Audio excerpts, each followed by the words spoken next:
seconds. Okay. So count 5.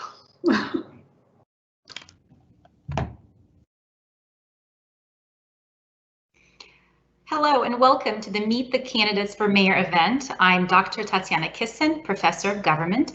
This event is hosted by the Civic Engagement team that focuses on advancing students and communities' knowledge about elections, elected officials, democracy, and political institutions. Today, we are honored to speak with Mattie Parker, who's the candidate for mayor of the city of Fort Worth. She's the founding CEO of Fort Worth Cradle to Career and the T3 Partnership, which aims to ensure that every Tarrant County child and family has access to quality educational opportunities from birth to career. Ms. Parker has also been a chief of staff for the past 5 years for Fort Worth Mayor Betsy Price and the City Council. With me today is also student Juan Carmona Paez. He is the president of the Student Government Association at South Campus, who will be asking questions. Angela Morse will be posting information in the chat about early voting and polling places. If there is time left over, we will turn to asking those questions submitted by attendees in the chat. So welcome, Ms. Parker, and thank you for being here with us today here at Tarrant County College. Absolutely, great to be with you. Thanks for the opportunity. Perfect. So I'm going to go ahead and hand it off to Juan for the questions. Well, hello, Ms. Parker. Thank you for being here today. And I'll start off with the first question, which is, what challenges must be overcome to achieve your vision for the city of Fort Worth? Oh, good question. So Juan, I'll first share that actually what you're doing right now with student government is how I got started at UT. I guess my sophomore year, I started participating in student body elections and got really interested. So here I am, right? I guess I still have the bug, so to speak. I think the number one thing we've got to work on really in Fort Worth and across the country is how divisive things have become. Really, people have taken their political corners far right and far left. And at city government, there's never been a more important time to really build consensus and work together, because that's truthfully what works at City Hall. I've been telling people over the last few months as I've met residents here that you have to build consensus because you have to have 5 votes on every single issue every single Tuesday, and soon to be 7 with redistricting. And so when I think about anything that holds you back, no matter what your platform is, the issues that you want to push forward in Fort Worth, how to solve problems, I think it starts with how to really work together, have a listening ear, and really unite a city. And there's never been a more important time than right now. All right, thank you. We'll move on to the second question. In light of skyrocketing property values, what ideas do you have to keep property taxes reasonable so that people are not priced out of their homes? Well, the most important thing here is to kind of level set and understand the tax structure in the state of Texas, and that impacts Fort Worth residents. So we know in Texas we're a 2-legged stool, right? You've got sales taxes and property taxes that really support school districts and city government. We don't have a state income tax, and I don't think anybody would advocate to have one anytime soon. It's kept our economy really strong, and it's been an alluring factor for businesses to move to Texas. But anybody that tells you they're going to lower your rate, property tax rate at the city enough for you and I as homeowners to feel the impact is really not giving you the full picture. Why is that? Because right now your city taxes are only 1/3 of your property tax bill. Compare that to school district taxes are a full half of your property tax bill. And then other jurisdictions such as TCC, JPS, and the county make up the other third. And so the number one thing a city has to do to really lower property tax burden on homeowners is flip our tax base, which is currently 60% commercial, and 60% residential and 40% commercial. And to have a healthy tax base where homeowners aren't making up the bulk of it, you need to reverse that and make it 60% commercial. That's why the focus on economic development and bringing business to Fort Worth and expanding current businesses that are here is the number one prerogative at City Hall. Don't get me wrong, we've got to really be careful in our spending, making sure when revenues come in, we return as much of that to taxpayers as possible. Even lowering that tax rate below the effective tax rate is important. But I just want to be realistic with voters and residents, and importantly with taxpayers, about what really would help their bottom line. I'm like you, I pay a property tax bill every year, and it's really painful. But I also try to remember in the back of my mind what really that bill is made up of. And I also think at the end of the day, if residents feel like their tax bill in the city portion, they're respected, they feel like they have a listening City Hall, and people feel like their services are high caliber, that also does help when it comes to delivery of city services. All right, thank you. And move on with the third question. After the new census date, the city council members will have to decide on the method in which they will redraw the districts, leaving them to an independent, nonpartisan committee, or redrawing the district themselves. What is your stance on the redistricting issue?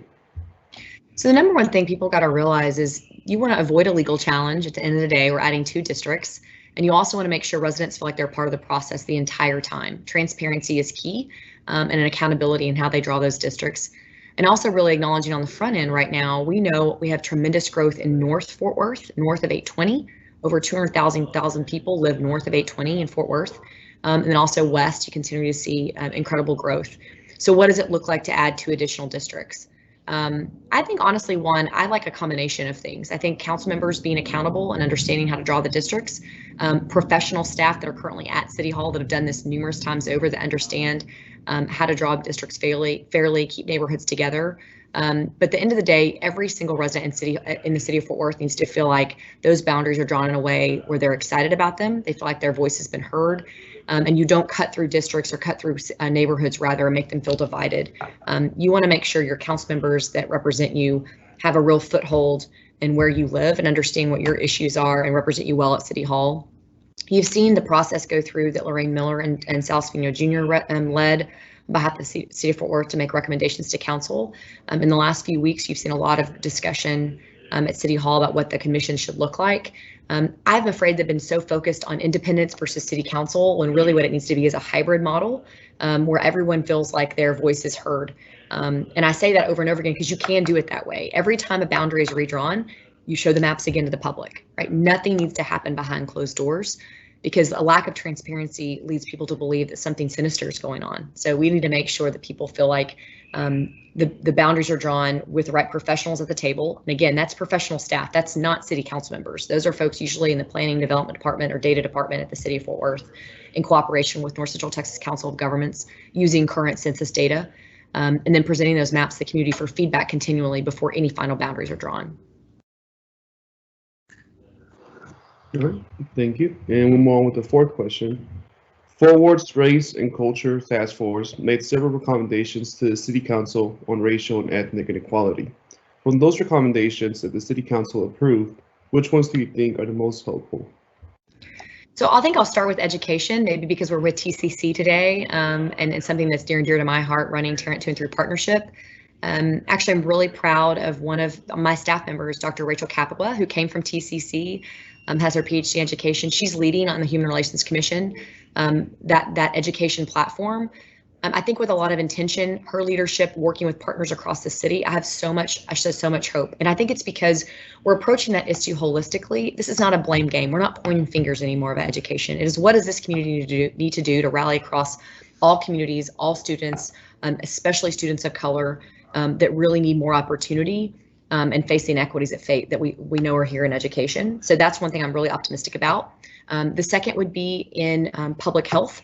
The continued work of organizations like Blue Zones and Fit Worth, but more than that, UNT Health Science Center, our hospital systems, the infrastructure being built up by JPS and Cook Children's, all those things that are holistic in public health.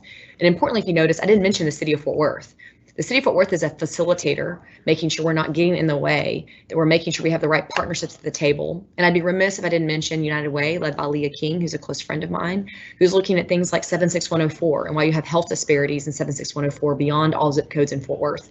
All these things matter, and you need a city government and a mayor that's knowledgeable about those things, but you're really putting efforts forward across the city of Fort Worth with faith community leaders, institutions like TCC to really make a difference. So I think that's where I have the most optimism. When it comes to Race and Culture Task Force, those are things that are really systemic within our city and across the country that we know where opportunity exists and that we really need to tap into that. All right, thank you so much. Those are all my questions for now, and I'll pass it on to Dr. Kissen, who has more questions. Thank you, Ms. Parker. Before I turn to the questions in the chat, let me ask you a question. Is there anything else you would like to share about you here with us today? Well, let me ask this. I should have asked earlier. I'm assuming our audience is mostly students at TCC, faculty members. Faculty members and staff, yes. Okay, great. So a little bit about myself, because I think that's important on who I am. You mentioned my biography. I grew up in Hyco, really small town, had really eclectic parents that raised me. I had a criminal defense attorney and a professional ballerina for a mom. We moved to Hyco and I lived on a small family farm there until I went on to University of Texas. I went on student loans and scholarships to UT and worked every day I was there. I'm forever thankful for that education, and I so appreciate what TCC is accomplishing every day, day in, day out. I can just tell you, as we created the Tarrant 2 and 3 partnership at T3, TCC was there from day one. Dr. Bill Coppola and others have really rallied around our cause. And I'm telling you, what you're doing is making a difference for students. We know that higher education is going through this transformation across the country, especially in COVID-19, and students are looking to their community college for support. What is their college, career, or military pathway that is affordable and something that doesn't sink them in debt? That's what TCC provides. You have so much intention around the way you're working with workforce, with business, and now within our high schools K through 12 model to really create that K through 16 model that y'all have been screaming about for a long time. What can we do to get our students to and through onto post-secondary with success, and importantly, without remediation? We know our students need to hit TCC ready to learn, ready to take courses for credit, and not put themselves behind. So I just want to say thank you for what you do, especially in COVID. You have pivoted in COVID-19 to teach virtually, to teach in person, to really support students that have been really scared, quite frankly, where mental health has been a concern. So I consider all of you as educators the front line. So just wanted to say that thank you, and I'll be a mayor that really continues to champion higher education and the critical importance that TCC plays in that space. Perfect. Tatiana, we do have a question in the chat. Yes, and speaking about education, one of the questions that is asked in the capacity of a mayor, mayor's role, what do you think is the mayor's role in strengthening and advancing education equity, especially for low-income Black and Brown communities? Yeah. And if you're elected mayor of Fort Worth, will your priorities be for pre-K through graduation and beyond? Yeah. So great question. I think I'll just point to my own actions and record so far. I think collective impact model works, and we have to really rally around the community in communities that need us most. I got my start in education really looking at early education and the critical importance there, and working with partners across this community, Early Learning Alliance, Best Place for Kids, Child Care Associates, run by Kara Waddell, and others. TCC has a phenomenal model themselves. You guys have been leading in that space. So what does it look like to take the bird's eye view and kind of take back from that? So as mayor, you have to use your bully pulpit to really work with professionals and experts in this field to really promote those issues. And there's never been a more important time than right now. We understand the disparities that exist right here in Fort Worth, especially for our children of color. And what does it look like to rally around them? I think I talked about this earlier. This is not the time to finger point. This is not the time to say this institution's not hacking it, this one's not getting it done. What you need is a mayor that will champion what does work, and importantly, go to the organizations, maybe Fort Worth ISD, TCC, Child Care Associates, other independent early learning environments, such as someone's home, and ask the question, what do you need from your city to help better serve students? And the last thing I'll just say, data matters, student outcome matters. Are we doing what works for students? We can't bury our head in the sand anymore and just pretend and pat ourselves on the back. Outcomes and student performance is absolutely critical. I'm really proud of the work that you're seeing across Texas. We're less focused on those end of year exams and more on benchmark data that really benchmark and see how students are performing throughout the year. And again, you're starting to see a lot of these organizations rally around students differently, especially last summer with COVID happening, and how to really reach students on their front porches with Read Fort Worth and others that really led that work. That same work will continue this summer. I'll just say this, that and I've told this to a lot of folks that are on school board, school administrators, educators, teachers. I'm the type of person that's going to listen more than talk less. I don't have a PhD in education. I was not an educator, right? The folks that really make a difference in students' lives are those people that are frontline workers with our students. And so I think your question around equity and opportunity, the data tells the story, right? Anybody that says there's not a problem doesn't understand student data. We know that at least when we started Read Fort Worth, and unfortunately that trajectory has not changed, that only 1 out of 10 African-American boys in Fort Worth ISD were reading at grade level.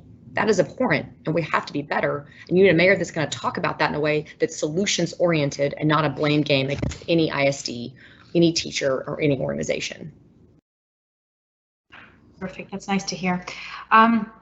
When you mentioned something, needing from the city, and your discussion was about education, let me gear the focus a little bit on homelessness. Homelessness has long been an issue in Fort Worth. I myself, when I drive, I see this on the street. So the question is, what new ideas do you have, if mayor, to address and help in homelessness in Fort Worth? So I think this is where the policy nerd in me will come out, because policy does matter. So when I was in the mayor's office, we created a leadership council over our continuum of care board. So across the United States, the way HUD passes down dollars, you have to do it through a COC at your county level, which we have a wonderful COC here in Fort Worth. And our partner agency is Tarrant County Homeless Coalition, led now by Lauren King. You have wonderful leadership and rapport among our social service providers and homeless organizations.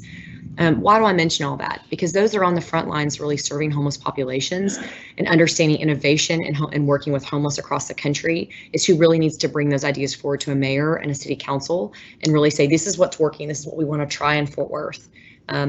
I think you're also seeing across the country, and I'll point to Austin as an example. You know, they at the same time that the city of Austin really allowed for public camping, city of Fort Worth did the opposite, to put additional restrictions.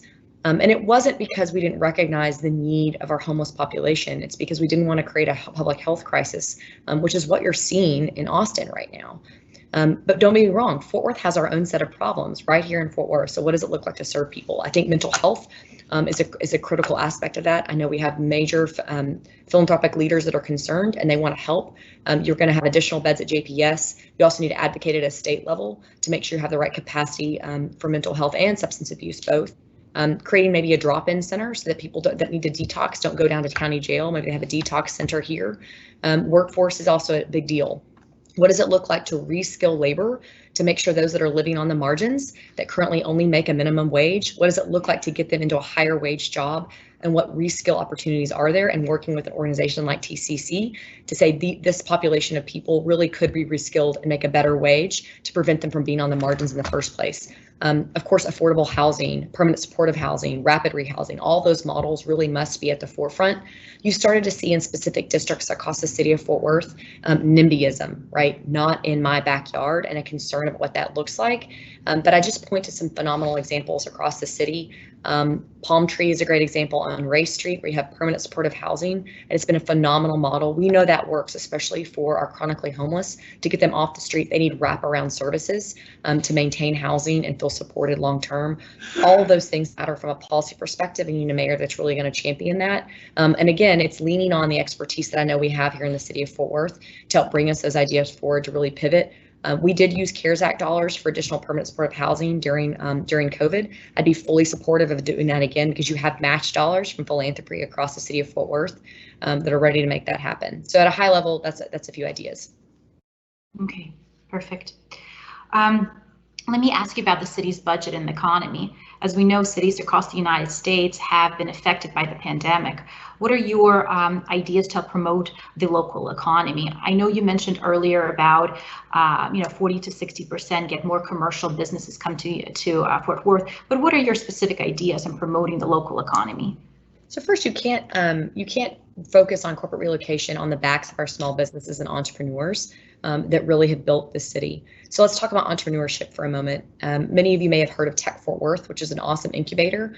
It's the only one we have here in Fort Worth. You need more of that. You need accelerators in every single industry. Why does that matter? Because entrepreneurs need to feel supported. When you have a bright idea, and you want to promote the idea, flesh it out, decide if there's a business there, you need an incubator and accelerator to really help make that happen. You can see it happen every day in a place like Austin that has this is just one of the examples called Techstars. You'll have an entrepreneur go to Techstars, feel supported, and then start their business in Austin rather than here in Fort Worth. In every industry, from biotech to regular technology and data. What does the future look like in semiconductors? All those things can be talked about in those incubators. But you also have creative arts and media. All of these sectors need to be supported in an incubation model for entrepreneurship, and you'll continue to see us flourish. We have wonderful leaders, people like Cameron Cushman at UTL Science Center that leads Sparkyard. You have folks like Hayden Blackburn and his team at Tech Fort Worth. How do you really harness that talent and understanding of entrepreneurship to make sure we have a start here in Fort Worth? Let's talk about small businesses. You saw the city of Fort Worth do that spend a tremendous amount of money of CARES Act dollars right into the community. But what does it look like to evaluate our small businesses today and after COVID-19 is fully over, and ask the question, what would it look like for them to expand, feel supported across the city of Fort Worth? And importantly, what does city infrastructure do to really support small business? I think that's fundamental to what we do as a city. You've seen a great example on South Main. You had city infrastructure, a complete streets initiative come in. It has completely revitalized an area, and now you have small businesses flourishing in that area. That's a great example that needs to happen across the city. And lastly, I'll just say, when it comes to corporate relocation, there are two avenues we're going to pursue. The first is looking at our legacy businesses that are here in the city of Fort Worth and asking the question, what would it look like to support you in expansion, major expansion here in the city of Fort Worth, move your headquarters here that they already have a presence, and make sure they see the opportunity here in the city of Fort Worth. But the second thing you need to do is be aggressive across the country to pick off businesses that are absolutely looking at moving somewhere in 2021 and 2022 as they recover from COVID-19, and find themselves ready to move to a place like City of Fort Worth that is business friendly. We have to roll out the red carpet. We only have 2 large corporations based here in the City of Fort Worth, compares to our friends in Dallas at 34. That is not a sustainable economy for over 900,000 people, when right now in Fort Worth, only 190,000 people live and work here in the city. The rest of us feel the need to commute to some other place across North Texas. So it's really, full speed, pedal to the metal to really focus on economic development. Okay, thank you. Thinking about the role of what a mayor does, what impact can a mayor have that no other elected official can? I think I said it earlier, bully pulpit is powerful, and it's happened across the country. Mayors are now more notable and more focused than any other elected official. That includes state reps and Congress members. Maybe your governor across the state of Texas is actually there because people know you're closer to home. They're looking to you for solutions. And I think, it's the only office I want to run for, quite frankly, because you really get to live in your city and make immediate change. As someone that has worked at a federal and state and local level, I can tell you, when you have a great idea and you want to move it forward, it can actually happen at City Hall. You're not years away in policy making. You have the ability to really flip a switch and move forward quickly, and with the support of your residents. So I would just tell you that pretty much every single thing that you want to get done happens at a local level. It is the most important office in a city, for any election, is to really look to your mayor and your city council to make change and policy change at a local level. Okay. And one last question. As a chief of staff, how do you think this position has prepared you to be a mayor of Fort Worth? Well, first, I think I've hopefully demonstrated that in a short period of time with y'all today, that policy matters and a deep understanding of the issues. This is something I've done for 17 years. I practice law also. I'm running a nonprofit. But the details in good governance really is embedded in who I am professionally, and I've prepared myself every day for this. The second thing I would just say is cool under pressure, knowing what it looks like to make tough decisions, we could be consensus builder across council. I think that's why you've seen current city council members, former city council members support me, the mayor support me, our fire and police associations. It's not because they always agree with me. It's because I'm a straight shooter. They know where I stand. They know my ability to really lead people forward and build consensus. I keep using that word because in politics it's become a dirty word. Compromise. What do you want to do? Then you've come off your far right or your far left stance. In city politics, that is just not the way to move a city forward. And so I can't think of a more important job than I had as chief of staff, to be that person, and importantly, watch mistakes made too. Not just by mayors and city council members, but city management, knowing who the players are, knowing what staff members we need at the table to really promote progress in the city. Perfect. Thank you, Ms. Parker. I think we're out of time. I wanted to say it's been a great conversation. Thank you so much for talking to us. I think it's been very, very informative. Thank you so much. Absolutely. Thank y'all for having me. Sorry I had technical difficulties. I made it. Finally. Thank you for joining us. Absolutely. Y'all have a great day, and Juan, good luck with school, okay? Thank you so much. Have a good day. Bye, y'all.